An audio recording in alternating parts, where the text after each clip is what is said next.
Hello, gorgeous soul. Welcome to your weekly astrology. Woo! We may have a blast from the past this week as there's some heavy-hitting retrograde planetary shenanigans which could restore something that is lost. Here's your weekly astrology. Hey, Libra. You are such a wonderful human because you often want to create harmony wherever you go. And when you're not feeling in that harmonious state within yourself, that's when you can feel quite troubled. But this week seeks to help you find your own balance, your own beauty in the world, and your own sense of belonging.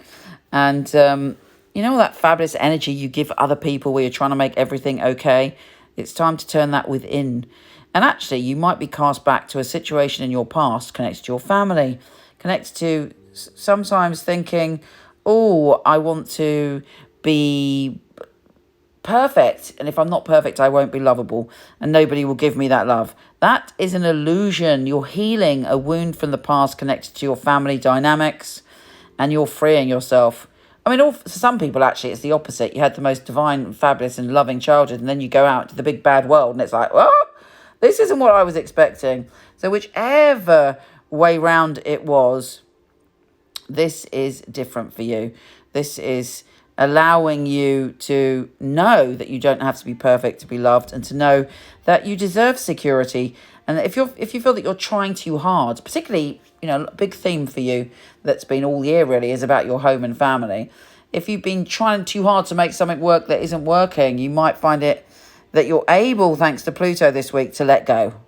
You're also thinking about balancing your career and your work with your family. If you've been overworking or overstressing, because maybe you've been overstressing about work because of the pandemic, blah, blah, blah, whatever it is, there's a sort of opening, a freedom, a healing, a kind of a new awareness coming on you for how that you can push forward, how you can succeed, and how you can change things. You know, yes, it might involve still hard work, but when you put your focus to something, you are very hardworking. But there is some career recognition this week as well. Venus, your divine ruler, is trine Neptune, the spiritual. So there's something that's meant to be, something you're destined for, something that it has got your name written on it coming your way. And you're enthusiastic and you're confident. Don't overcommit to family and career. Do you know what I mean? It's like if you're working late and you're also promising something to your family or your loved ones, and then you get yourself in a pickle because you can't possibly do everything.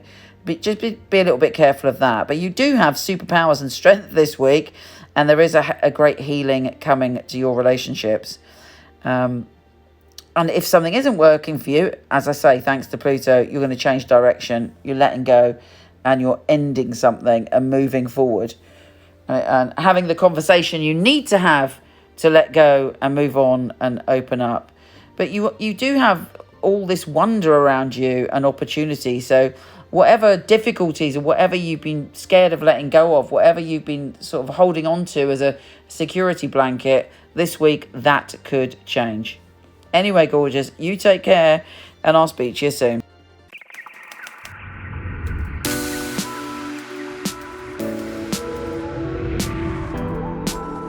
Hi, gorgeous. Before you go, check out my new film on my fabulous psychics. A lot of people ask me for readings. I don't do them anymore, but for over 20 years, I've had an award-winning team of psychics that I truly handpick. So check out the film. Let me know what you think.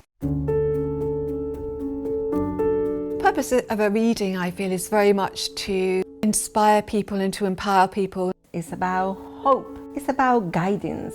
Using a phone or being with you, it will be the same because the matter is spiritual. It's very important for me that the client feels spirit with them. So it was a psychic reading. I don't remember the readings right after because it's not myself giving that, it's actually coming from spirit. And it is a bit like a three-way conversation. I've got the person on the phone, I've got me, and I've got another voice that's telling me things.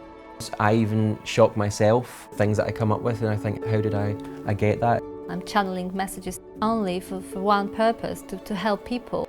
It's been able to help somebody have a map back to where they've got lost from. My priority is to connect to your truth and have the best life that you can have. I think in my readings people feel a sense of a safe space where they can really be themselves, let go. You need a feeling of being understood because reading should be empowering. I will make sure when the reading is finished that you're happy with everything. I couldn't do anything else. It's part of who I am. It's what I came here for, obviously. And when they come back and tell you they've got their dream job or the love of their life, that really makes me feel like I'm valued. I love to hear a sigh of relief. A lot of weight has been lifted off their shoulders. We have the answers that we are looking for within ourselves. I know I have the tools to help you. Everything begins and ends with you.